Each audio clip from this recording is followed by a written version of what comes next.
businessplanners. Oke, kita balik lagi di sesi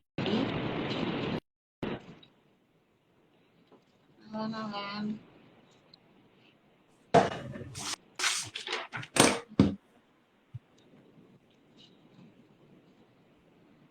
Halo malam, Shirley. Malam, Pak. Suara saya apakah aman ya? Aman, jelas sekali.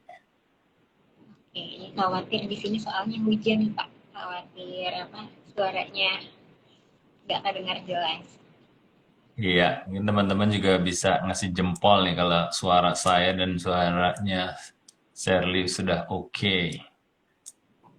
Tes. Oke nih, teman-teman, balik lagi kita di acara sesi IG Live Q&A di Senin malam bersama Pak Baskoro Hadi. Di sesi ini teman-teman semua bisa menanyakan pertanyaan terkait topik menarik pada malam hari ini, yaitu business reputation ataupun pertanyaan umum seputar bisnis lainnya. Nanti yang akan kita bahas ya, Pak. Ya, Malam ini sudah banyak teman-teman.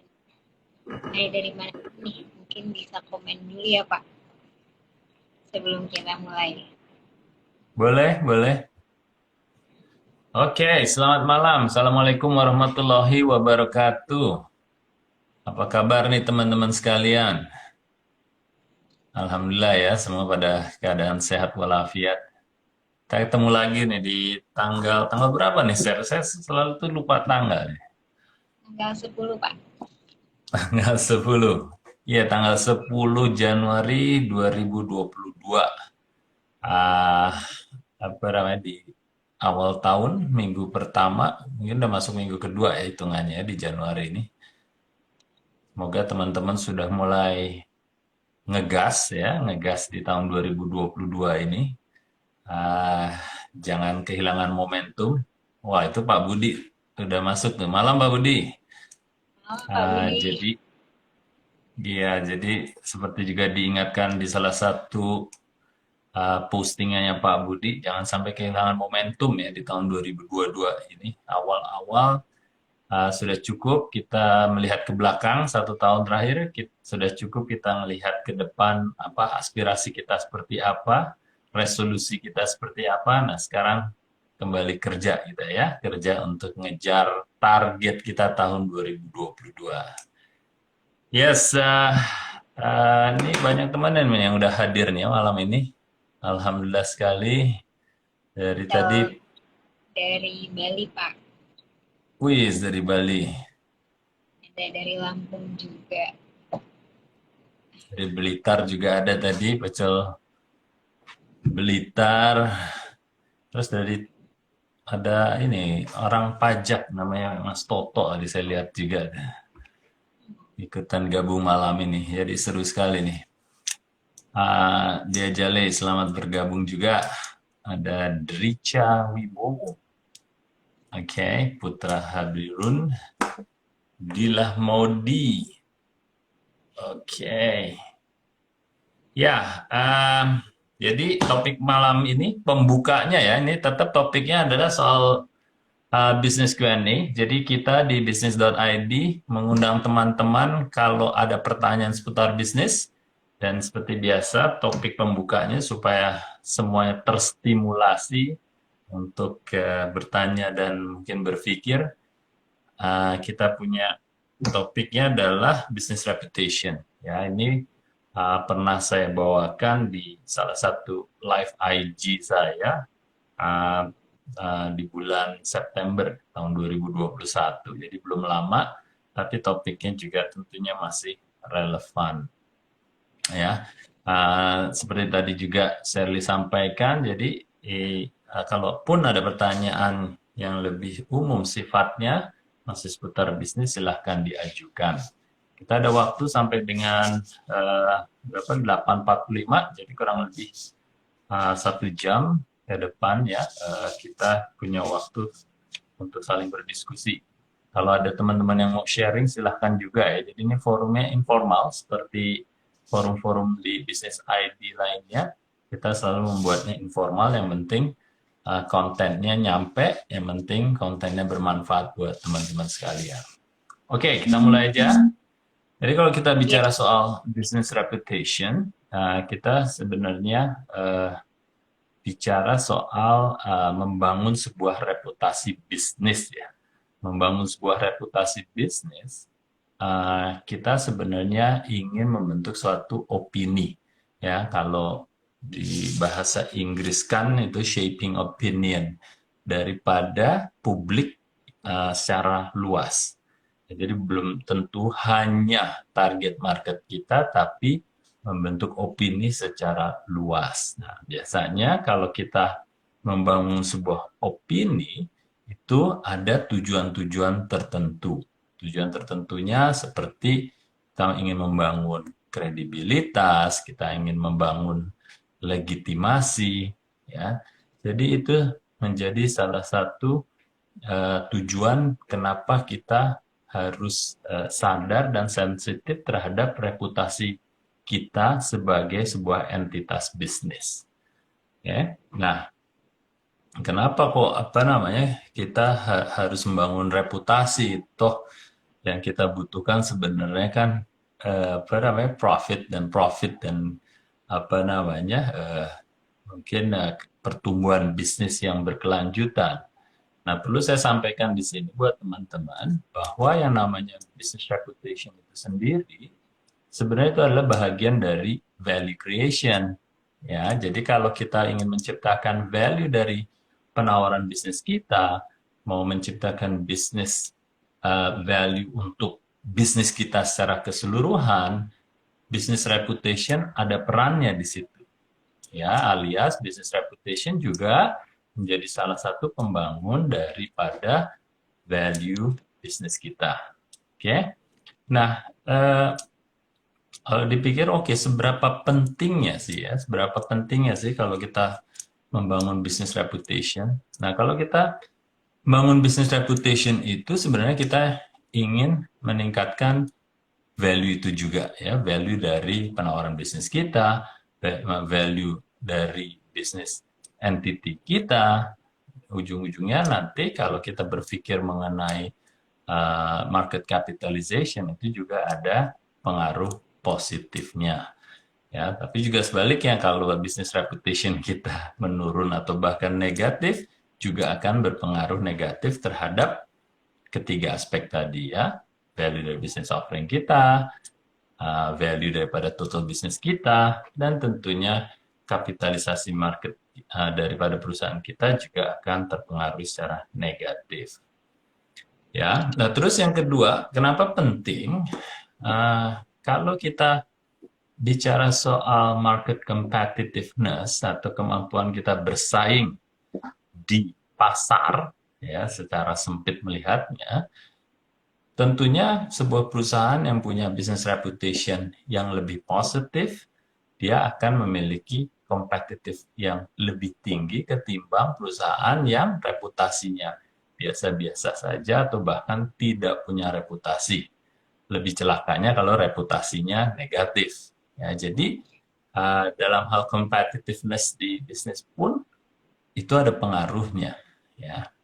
Nah, kalau kita bicara soal reputation ini, bagaimana sih kita membangun reputasi itu? Nah, membangun reputasinya ini bermacam-macam caranya, ya bermacam-macam. Yang paling sering kita kenal adalah dengan cara CSR, ya atau Corporate Social Responsibility.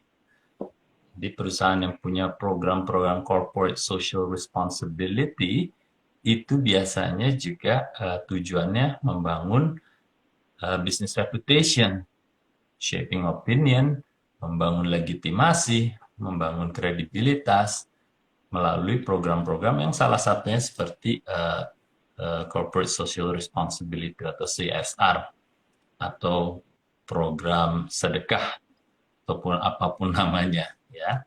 Terus juga bisa jadi business reputation itu dibangun dengan bagaimana kita memiliki core values dari perusahaan kita.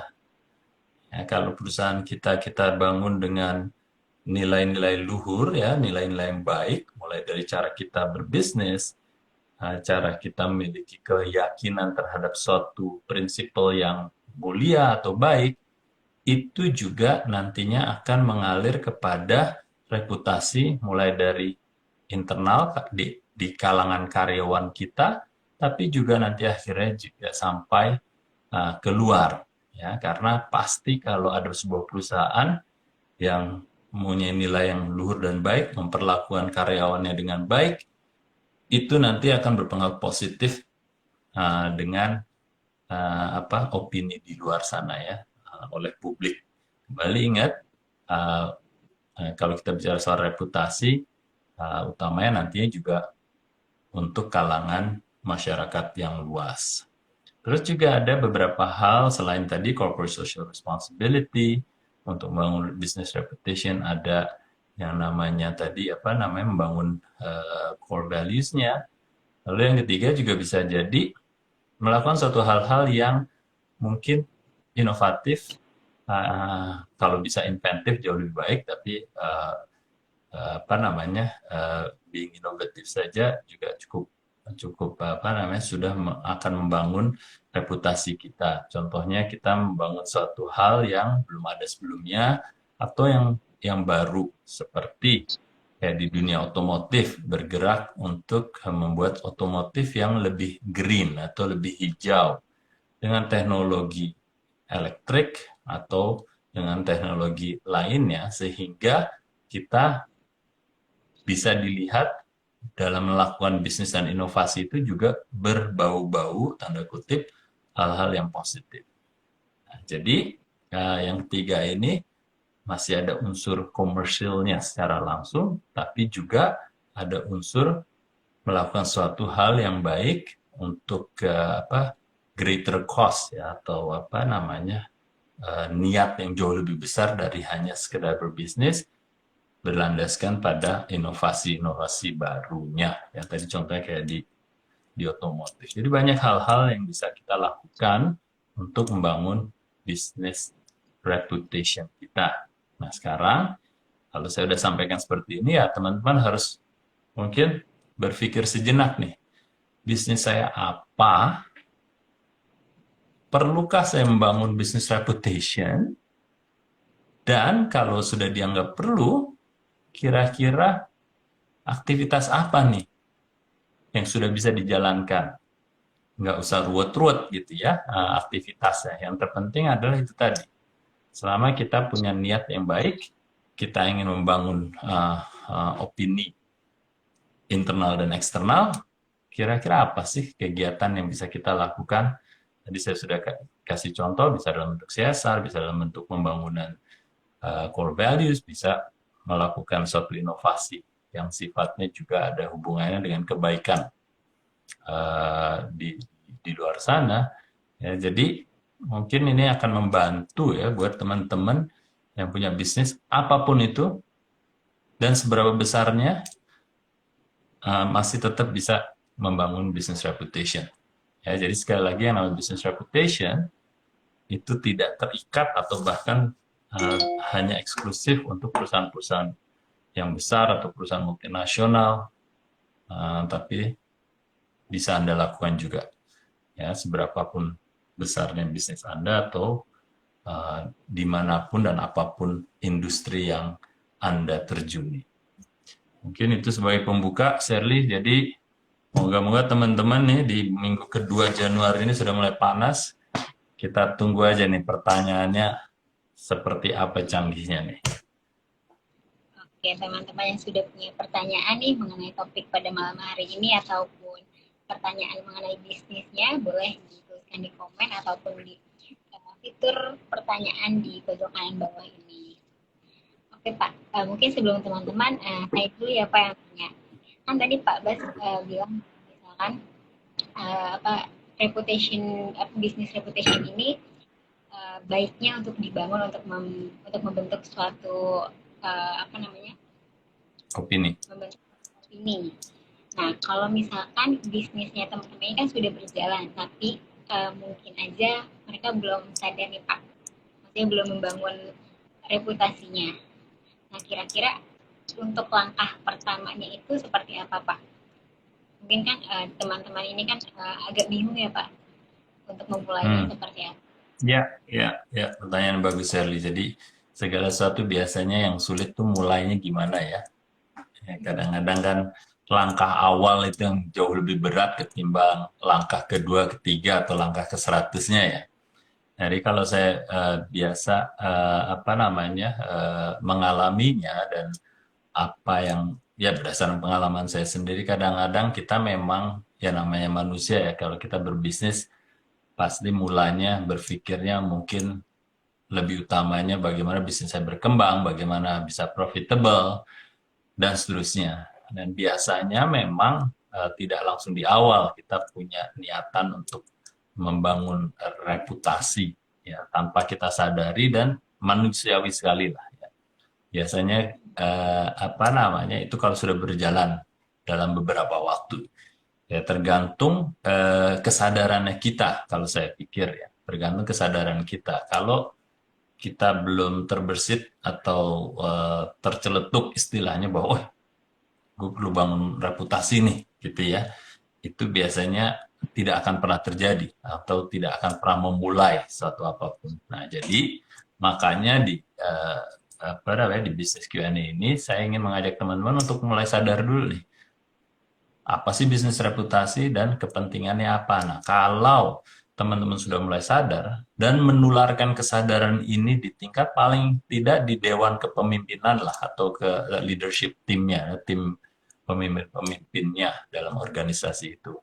Ya, pemimpin pucuknya, timnya apa, ya kayak CEO-nya, owner yang merangkap ownernya biasanya, dan juga tim ring satunya, kepala divisinya, kepala departemennya ini mulainya tuh kita menyadarkan diri bersama-sama dulu, secara kolektif istilahnya ya, secara kolektif. Kita nih perlu nih membangun reputasi, atau kita pikir reputasi kita masih rendah atau tidak ada, atau kadang-kadang karena udah negatif baru berpikir, wah kita harus bangun nih, harus kita reverse nih, reputasi ini. Nah, jadi pertanyaan tadi Sterling yang bagus tadi adalah kita harus sadar, sama-sama menyadarinya dan melihat ini menjadi satu prioritas untuk perusahaan kita. Nah, biasanya kalau sudah itu terjadi, akhirnya kita akan saling beride. Jadi aktivitasnya itu adalah jawaban yang lebih mudah dan jauh lebih mudah ketimbang langkah awal tadi itu untuk menyadari dan menghargai betapa pentingnya membangun business reputation. Aktivitasnya kalau udah mereka kita semua udah sadar menjadi satu prioritas akan jauh lebih mudah mikirnya. Mau itu CSR, mau itu apa membangun core values-nya atau bersama-samaan keduanya itu dan juga bahkan hal-hal yang sifatnya inovatif ya, program yang ada tidak murni CSR tapi juga ada nilai komersilnya, nggak apa-apa juga gitu ya. Saya kasih contoh waktu saya di Aqua, Danone Aqua memiliki program yang sangat bagus sekali. Mereka pada saat itu sebelum saya masuk pun sudah bergulir program CSR-nya 1/10. Mungkin teman-teman ingatlah program itu ya. Jadi 1/10 itu kombinasi antara program komersil dan juga program CSR yang murni. Ya, jadi Aqua mengundang untuk para konsumennya kalau membeli 1 liter Aqua, Aqua akan berkomitmen untuk memberi 10 liter air bersih, ya bukan air minum tapi air bersih kepada penduduk di NTT. Ya kemarin kalau teman-teman lihat feed-nya Mas Handoko, ya Mas Handoko dia bahkan menampilkan iklan yang digunakan dan yang Mas Handoko buat untuk Aqua pada saat itu. Itu adalah program yang sangat menarik dan mengundang banyak peserta dan supporter. ya. Komersilnya adalah ya tentunya mereka harus membeli Aqua. Setiap liternya Aqua akan menyumbangkan 10 liter air bersih di NTT dengan cara bekerja sama dengan lembaga swadaya masyarakat untuk membangun infrastruktur, mengalirkan air dari sumber airnya ke desa yang terpencil yang kebenaran tidak ada air bersih di situ. Nah, uh, itu hanya salah satu program yang saya pikir bagus sekali dan patut dicontoh. Tentunya programnya bisa bermacam-macam, tapi intinya adalah di situ kalau kita melihat pada saat itu paling tidak Aqua dan Danone Aqua secara korporasi dan secara brand itu terlihat memiliki satu niat yang baik. Ya tentunya akhirnya terbentuklah suatu opini di masyarakat luas bahwa oh ternyata Aqua nggak mikirin buat duit doang, tapi juga membantu orang-orang yang berkebutuhan, dalam hal ini berkebutuhan untuk air bersih. Kayak gitu, Sir. Oke, ini ada pertanyaan dari Geo FSNI. Pak bertanya, apakah jadi yang pertama itu penting? Lalu jika ada value yang tidak kasat mata yang dibangun oleh CEO saat mendirikan bisnis, apakah value tersebut harus diketahui semua orang dalam organisasi, Pak? Sorry, dari Giovanni ya? Ya. Nah, sorry, bisa tadi putus-putus. Sorry, Sherly, bisa diulang lagi? Saya nggak lihat pertanyaan di sini. Coba sebentar saya pin dulu.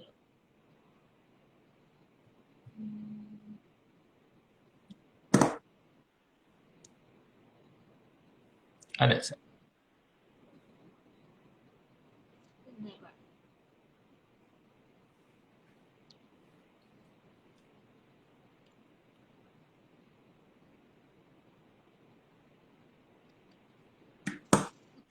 Sebentar, Pak.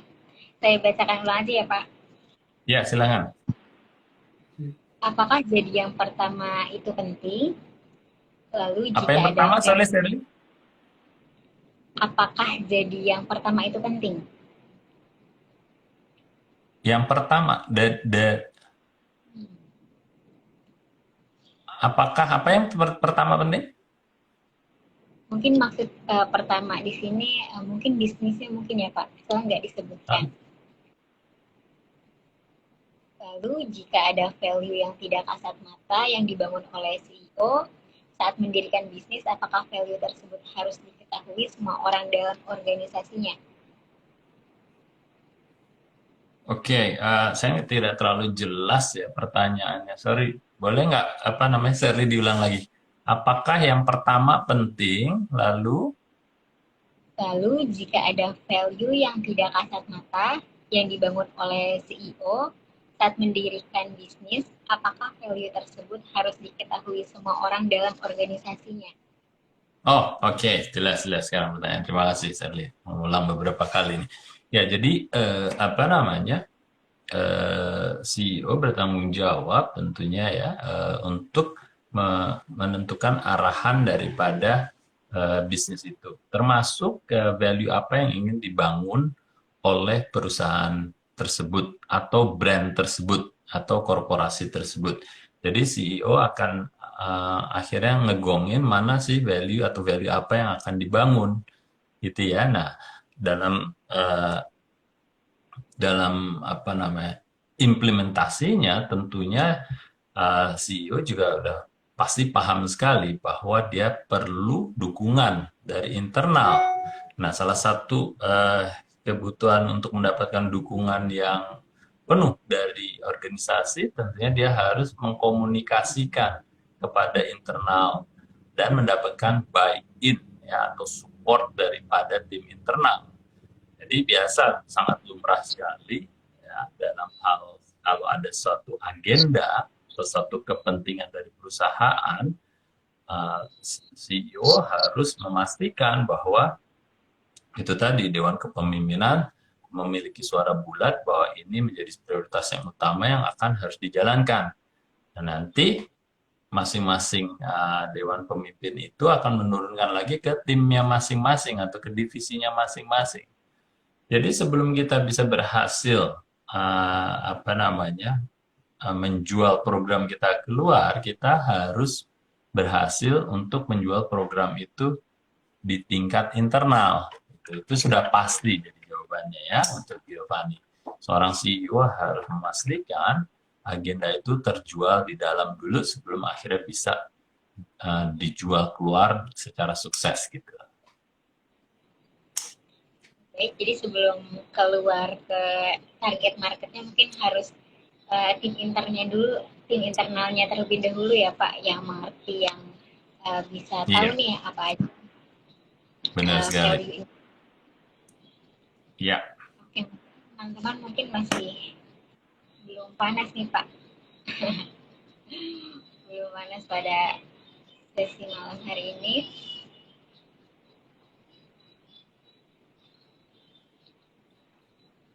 Teman-teman jika ada pertanyaan topik pada malam hari ini ataupun pertanyaan mengenai bisnis, boleh nih komen di bawah ataupun di fitur pertanyaan. ya, betul sekali. Di Ya, sesi Senin kemarin ada pertanyaan juga sepertinya Pak yang belum terjawab. oh ya boleh.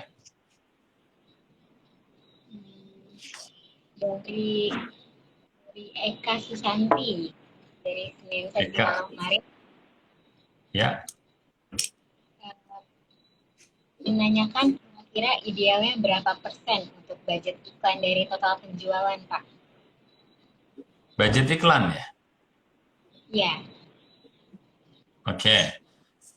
Ya, ya terima kasih Eka Susanti pertanyaannya.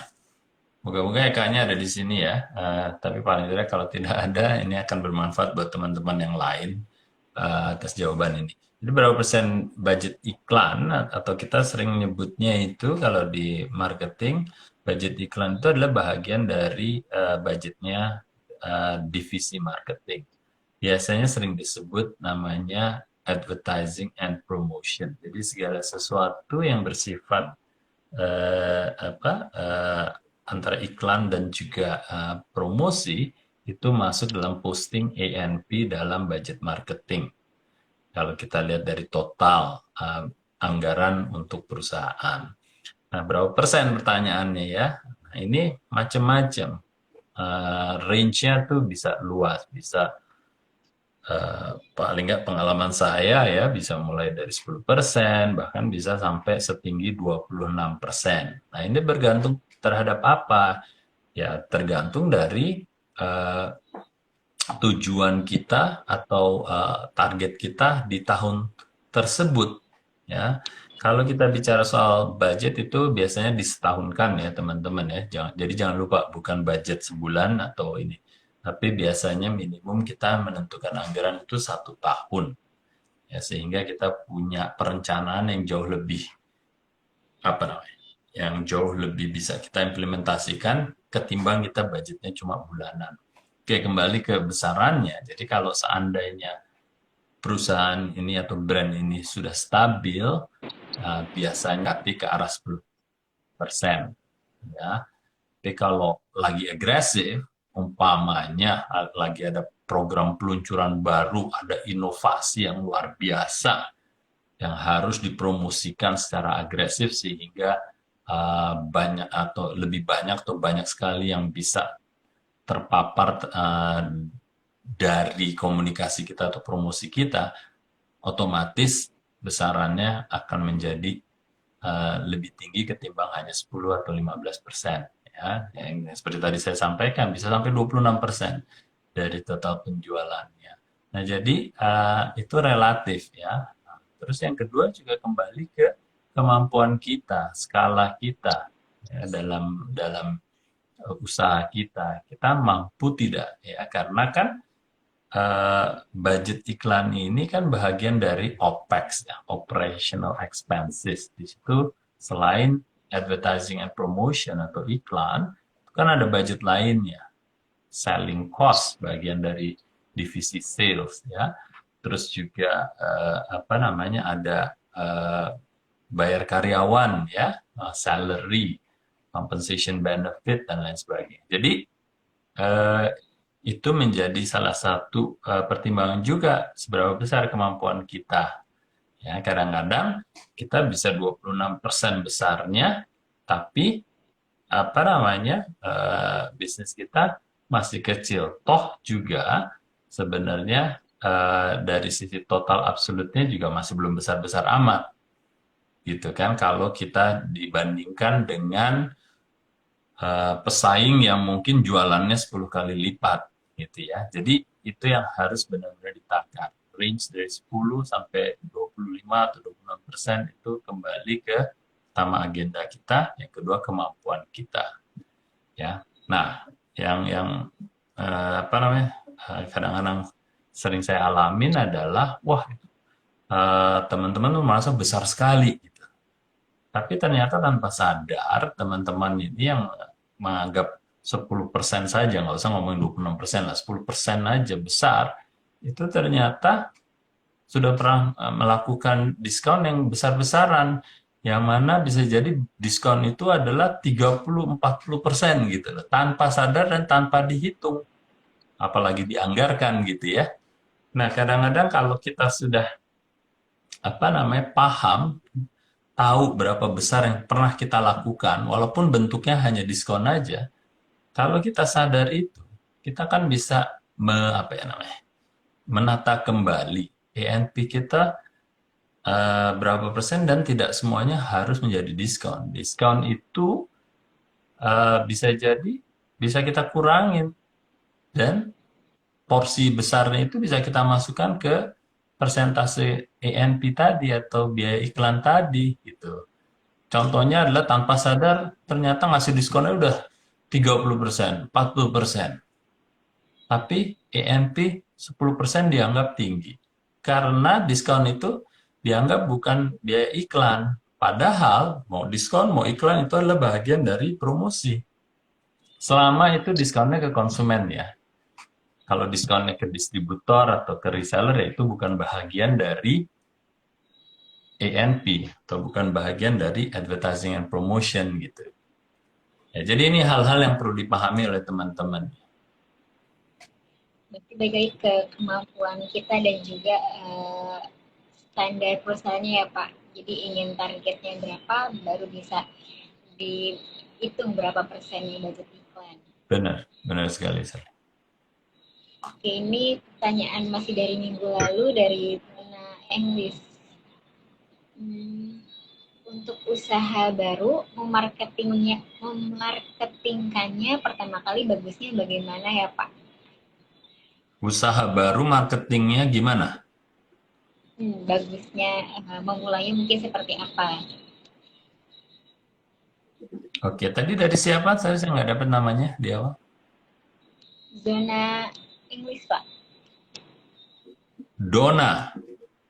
Zona English.id. Dona. Oke, ya.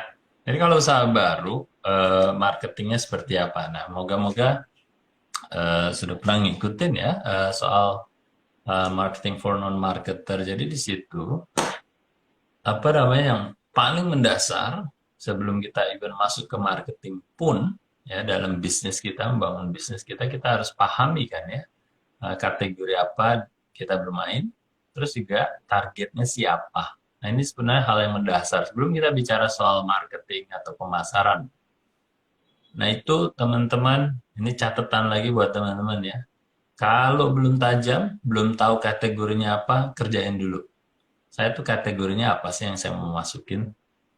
Ya, kategori itu apa sih? Ya kategori contoh kayak makanan. Makanan aja bisa kita cari kategori yang lebih tajam. Mungkin makanan yang siap saji, makanan yang frozen, makanan yang setengah jadi, dan seterusnya. Itu aja kita harus pertajam ya. Kalau itu contohnya di kuliner atau makanan atau ini ya. Nah, terus dari situ kita harus pertajam lagi siapa yang menjadi target kita. Yang kita ingin bidik siapa ya. Jadi kalau saya kemarin pasang itu feed itu benar sekali dan sering terjadi buat teman-teman. Belum tahu targetnya siapa. Jadi yang targetin sering saya bercandain adalah setiap orang yang bernafas di dunia ini. Wah itu sayang banget ya, duit yang kita danakan atau anggarkan menjadi banyak yang tumpah-tumpah istilahnya, nggak nyampe ke target kita. Ya, kalau kalau kita sudah memikir soal apa namanya efisiensi, sayang sekali kita salah salah arah ya untuk investasi. Ya, jadi dua hal itu kategorinya lalu targetnya. Nah, baru habis itu kita harus jelas ya value yang kita bangun tuh apa, ya, terus positioningnya tuh apa, ya value itu nanti coba belajar ya value creation pasti sudah sering dengar apa itu. Terus juga positioningnya, bagaimana kita memposisikan produk kita di benaknya konsumen. Oke, nah kalau kita sudah tahu targetnya, karena dalam membangun positioning itu ada empat hal kan, targetnya siapa, kategorinya apa, terus apa yang ingin kita jual, lalu support dari janji yang ingin kita jual itu. Empat hal kan ya. Nah, kalau kita udah punya itu, nah baru itu kita harus hidupkan di paling tidak yang di marketing ada 4P itu ya, yang mendasar, yang mendasar aja lah. Ya, kita bisa bicara istilahnya yang lain, ada 4C atau apa ya. Tapi paling tidak yang fundamental dulu, yang 4 ya. Itu dihidupkan di produk desain kita seperti apa, lalu di pricing kita ngeset berdasarkan value-nya kita mau di mana, ya price range-nya mau itu mungkin antara 100 sampai 200 ribu kah, ya terhadap value kita, apakah itu yang premium kah ataukah yang lebih ekonomis, ya soal pricingnya. Terus juga promosinya, ya di marketing yang P ketiga kan ada promosi. Ini kita harus pahamin tadi, oh kalau kita targetnya orang yang kayak Shirley ya, profilnya kayak Shirley, saya harus pahami bagaimana saya membangun suatu key messaging-nya, dikemasnya seperti apa, dan ngejar Shirley-nya di mana, media apa yang Shirley terpapar kan. Nah itu harus dipikirkan. Terus setelah itu sudah kita promosikan, yang keempat adalah placement-nya, penempatan produk kita. Jadi kalau Shirley sukanya ke mana namanya marketplace-nya, umpama hypermarket atau minimarket atau di Shopee umpamanya, ya berarti kita pastikan penempatan produk kita paling tidak ada di 3 tempat itu dan tidak perlu di tempat yang lain gitu kan. Kalau kita tahu Shirley hanya hadir di 3 marketplace ini. Sekali lagi yang namanya marketplace itu memang sekarang lebih dikenal online marketplace, tapi jangan lupa marketplace zaman dulu sebelum ada online ya bisa minimarket itu adalah marketplace, ya kayak Indomaret, Alfamart itu marketplace. Nah intinya kita harus pahamin gitu ya. Jadi moga-moga jelas ya Donat ya. Jadi dari awal kita pahami kategori ya, kita pahami target market kita, lalu kita bangun value dan positioningnya, dan kita hidupkan di paling tidak 4P ini dulu. Ya untuk lebih paham dan lebih fasih ya, kalau belum ambil e-course-nya Value Creation, coba ambil. Dan kalau mau ikutan nanti ada kita workshop ya di tanggal 24 Januari, silahkan juga untuk teman-teman yang ingin mendalami value creation dalam penghidupannya nanti di marketingnya seperti apa. Bisa menghubungi Bu Amel ya Pak, yang untuk teman-teman yang mau ikut workshop value creation ini. Yes, yes. Oke, kita next ke pertanyaan dari Little Italy.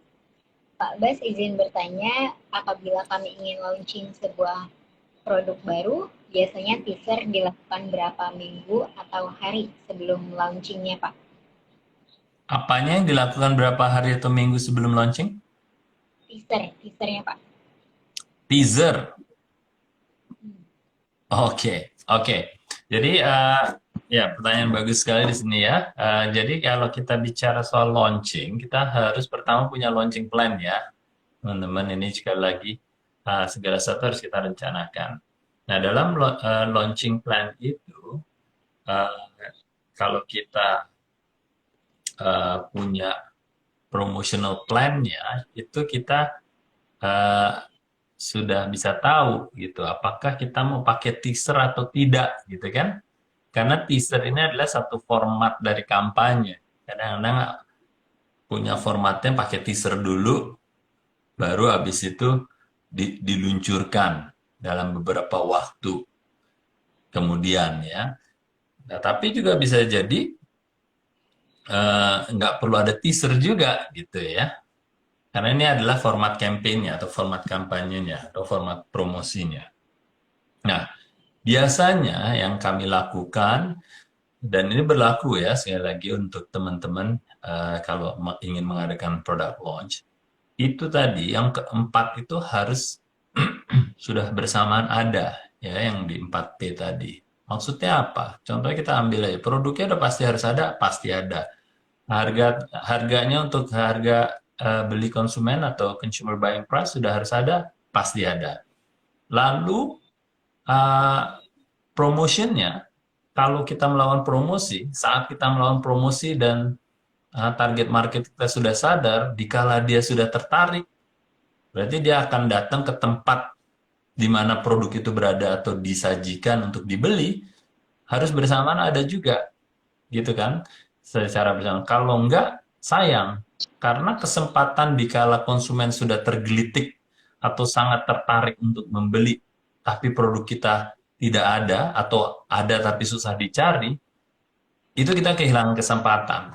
Dan biasanya itu loss opportunity-nya besar sekali. Bayangkan kita udah buat semenarik mungkin ya konsep produk kita, iklannya sudah bagus sekali, tapi giliran kita ke tempatnya dibeli, kita tidak tahu atau kita tahu tapi di tempat itu belum ada produknya. Jadi maksud saya adalah kita harus sama-sama ya, dikala setelah kita perhitungkan berapa kali target market kita melihat produk kita dan mereka bereaksi untuk membeli, berarti di saat itu pula kita harus ada produknya. Oke? Nah, biasanya apa namanya kita bisa perhitungkan itu. Jadi produk kita dengan promosi itu berapa lama jedanya.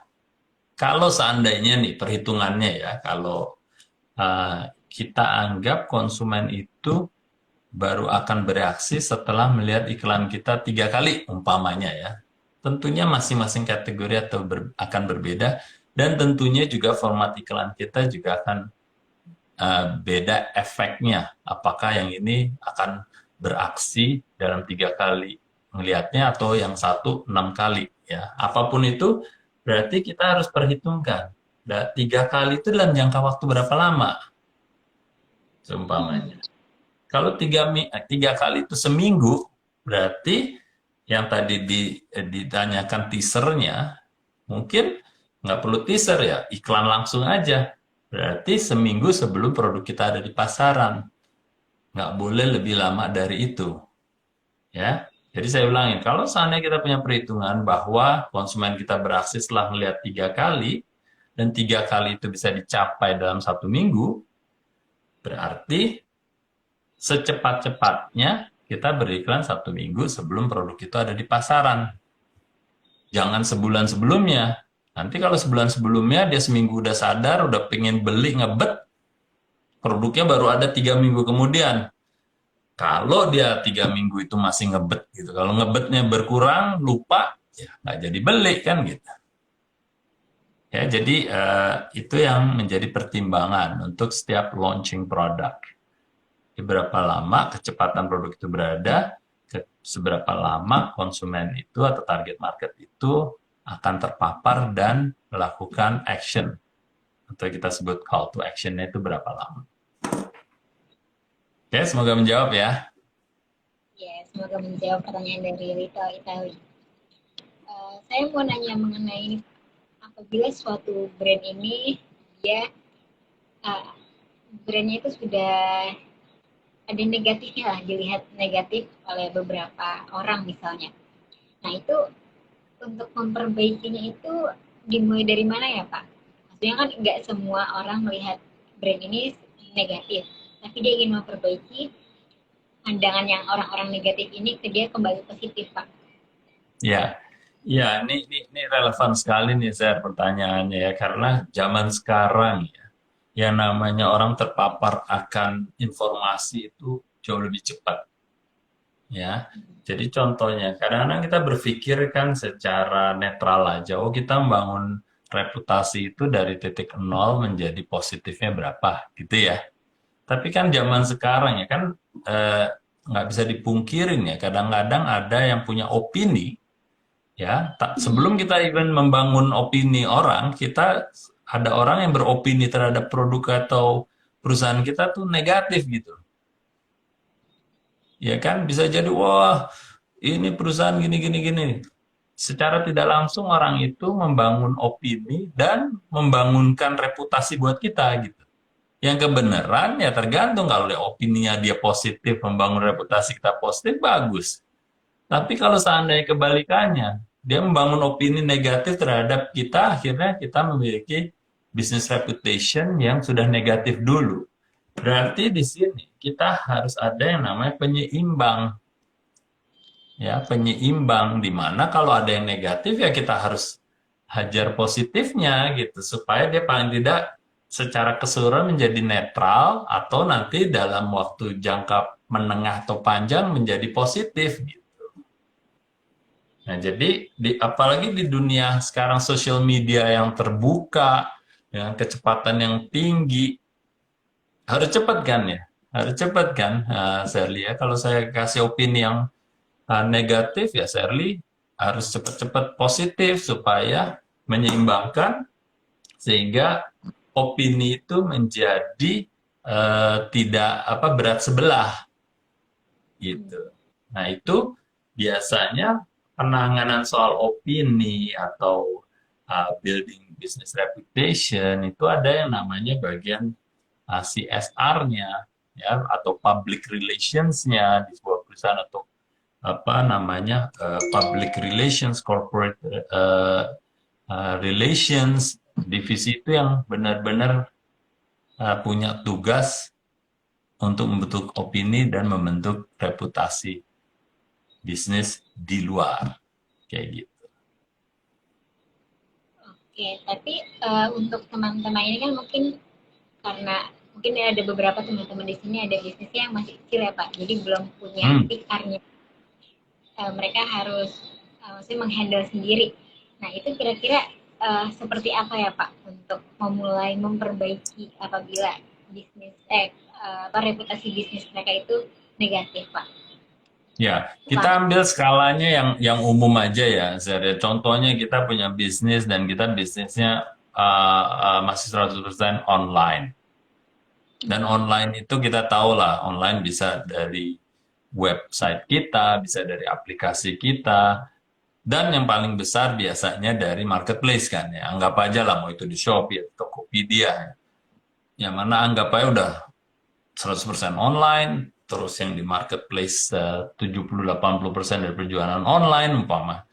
Nah, itu pun sebenarnya kita bisa membangun business reputation di situ dan kadang-kadang yang sering terjadi kan yang ngasih komen, Kak, ini kok produk jelek amat sih atau produk ini produk ini gini-gini. Itu secara tidak langsung kan dia dalam kolam yang kita perkecil kita sebutnya di marketplace ya sebesar itu pun itu adalah marketnya. Business reputation itu bisa terbentuk dari market yang even sekecil itu gitu. Nah, kalau ada orang membentuk opini tanpa dia sadar, mungkin bentuknya awalnya cuma komplain ya. Komplainnya pun nggak serius-serius amat kan, bisa jadi ya share ya. Tapi karena dia melakukan hal-hal yang seperti itu, yang mungkin ya wajar-wajar aja mereka sebagai konsumen merasa tidak puas, mereka post atau menanyakan, sehingga bisa secara tidak langsung membentuk opini orang yang belanja di marketplace itu. Ya kan terbuka kan, sekarang orang ada diskusi atau bertanya, chat kan kebuka semua kan. Nah, berarti selama ini kadang-kadang kan teman-teman sudah punya kan yang melayanin untuk pembelian di online kan. Nah, kalau seperti itu ya perannya si siapa staff yang menangani marketplace itu ya harus punya kemampuan untuk membentuk atau menetralisir opini-opini yang ada di situ kalau itu negatif ya. Bahkan bisa dibuat kalau nggak negatif ya kita bangun aja opini yang positif di situ. Umpama ya, Shirley terima kasih ya. Umpama saya sebagai pemilik brandnya dan kita diskusi di marketplace kan saya bisa bilang, aduh Shirley terima kasih sudah membeli produk kita dan selamat. Nah, dalam setahun ini Shirley sudah membeli 10 kali luar biasa. Orang yang baca kira-kira gimana? Mereka akan terbentuk Menilai opini positif. positif gitu kan. Nah ini hal-hal yang sekali lagi yang penting teman-teman tahu konteksnya. Membentuk bisnis reputation itu apa sih? Sebenarnya membentuk opini. Bentuk opini itu seperti apa sih kegiatan-kegiatannya? Dan kalau kita skalanya yang tadi Sally bilang kita hanya di online atau di marketplace tetap bisa gitu ya. Tetap bisa kita melakukan itu. Mungkin teman-teman sudah melakukan tapi nggak menyadarinya ya Pak. Iya. Oke. Yap. Teman-teman apabila ada pertanyaan yang lainnya, boleh nih masih ada sekitar 4 menit terakhir. Ya, masuk injury time nih 4 menit terakhir ya teman-teman. Kalau ada pertanyaan nih. Tapi memang sangat relate ya Pak, karena kan sebagai uh, seperti kayak misalkan saya mau beli misalkan di Tokopedia, saya pasti ngeliat dari reviewnya dulu apakah toko ini maksudnya dia memiliki layanan yang baik ataupun bagaimana dari ratingnya ya Pak, kita lihat terlebih Iya, dahulu. benar sekali. Jadi kalau kita lihat yang namanya rating, reviews ya kan, kita pasti kalau ngelihat yang saya perhatikan tuh orang ngelihat 4,8, 4,6, 4,9, terus kalau dilihat, oh ini 4,9, oh tapi cuma 4 orang gitu kan, mungkin itu gugur gitu. Tapi kalau ini 4,7 tapi ada 1.000, wah paling nggak lebih meyakinkan nih 4,7-nya benar-benar 4,7 gitu, nggak dibuat-buat kan.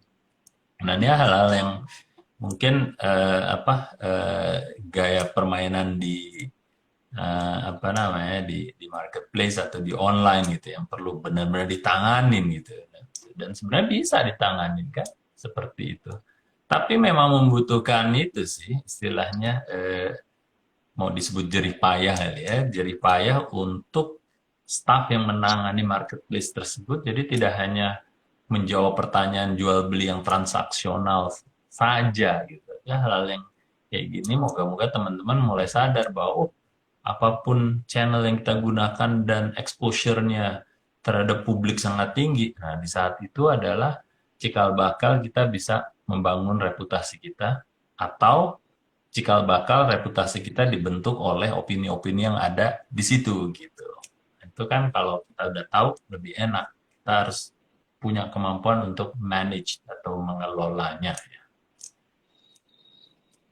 Oke, di injury time ini ada pertanyaan dari Ade Satya.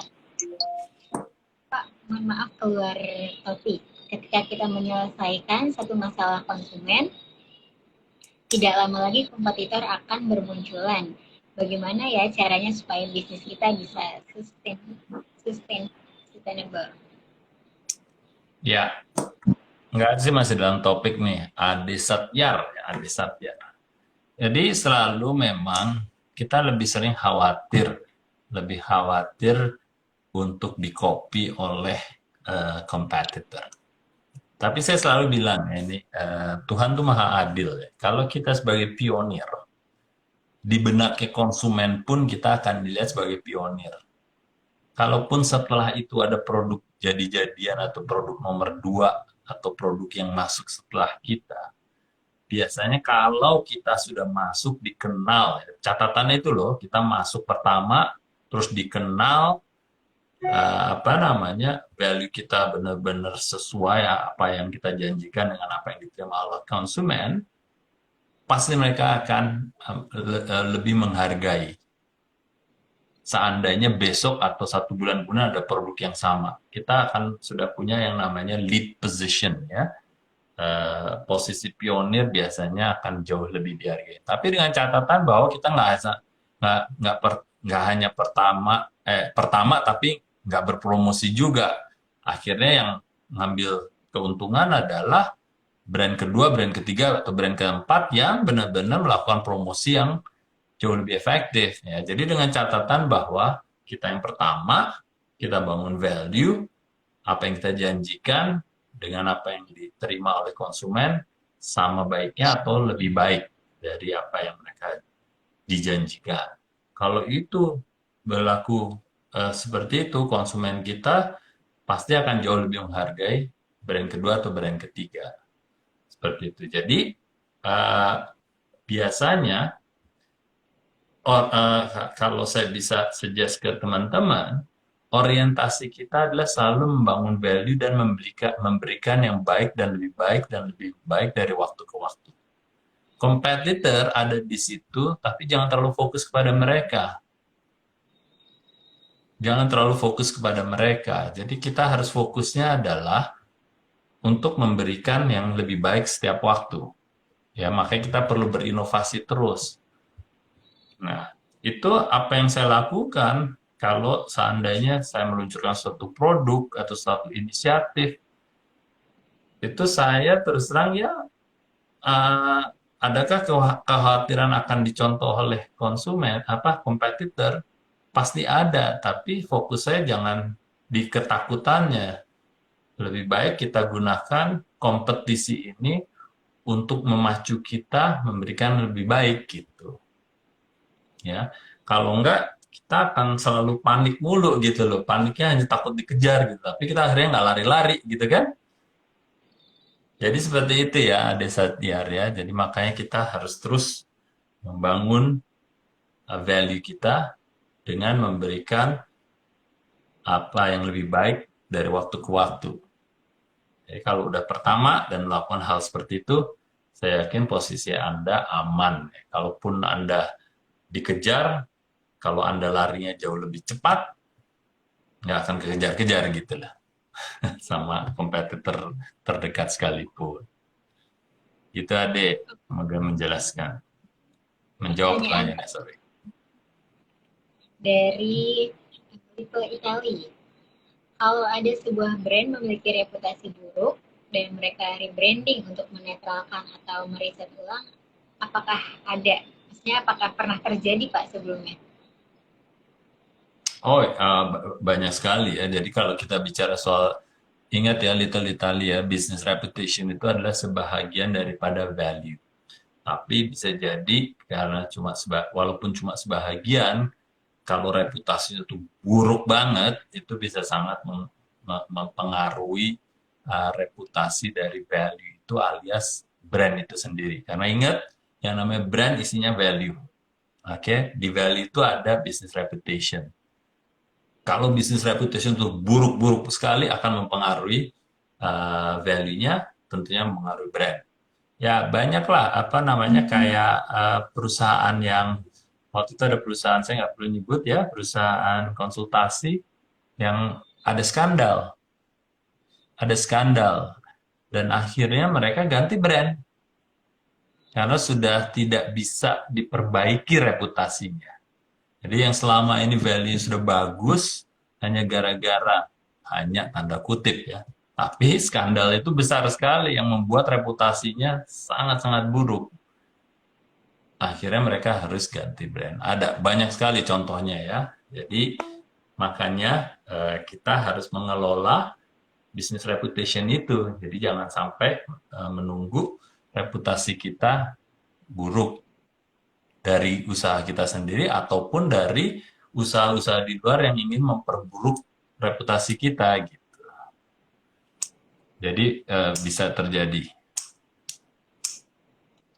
Oke, ini tadi ada pertanyaan dari KM Chandra, KMCAMDR nih Pak.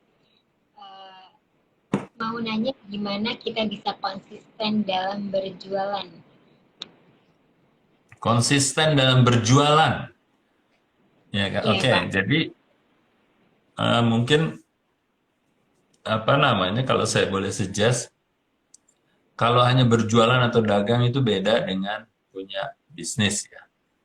Nah, jadi suggestion saya adalah Anda harusnya membangun bisnis supaya lebih langgeng. Karena kalau berjualan itu sifatnya hanya transaksional aja.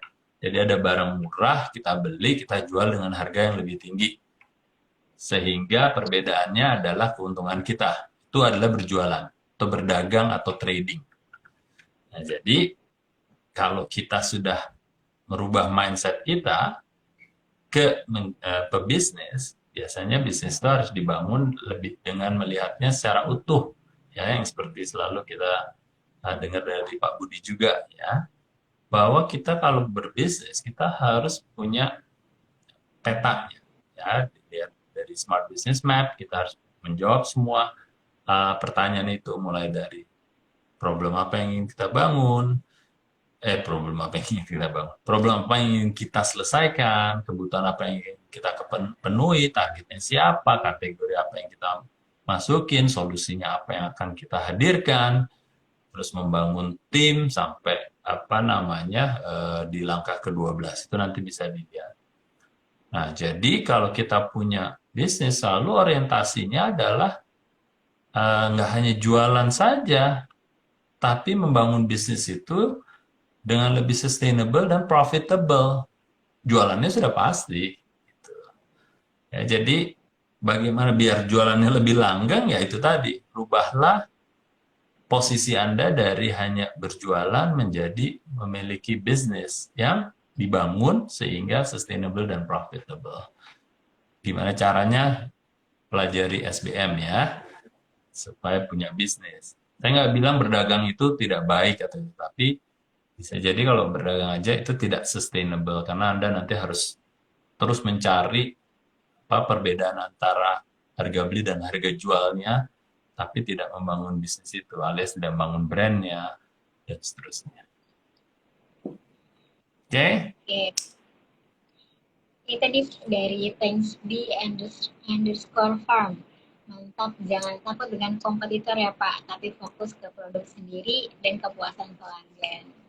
Iya, kompetitor saya selalu bilang ya, kompetitor itu ngerame-ngerame. Jadi kategori itu akan rame kalau saya punya kompetitor atau kita punya kompetitor. Jadi kategori itu jadi seru gitu. Tapi kita tetap harus fokus terhadap bagaimana membangun kategori ini. Dan kita harus menjadi pelopor di kategori itu sehingga kita yang jauh lebih dipilih oleh target marketnya kategori itu ketimbang produk yang lain gitu.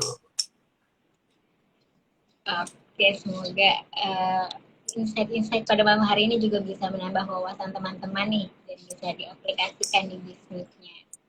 Thank you Pak Bas, ini kita lewat dari jam ini saking serunya. No problem. Semoga bermanfaat buat teman-teman. Terima kasih teman-teman yang sudah bergabung. Terima kasih Zerli yang sudah menemani saya malam ini. Dan sampai ketemu insya Allah minggu depan ya. Assalamualaikum warahmatullahi wabarakatuh. Waalaikumsalam warahmatullahi wabarakatuh. Terima kasih Pak Bas, terima kasih teman-teman businesspreneurs yang sudah bergabung pada malam hari ini.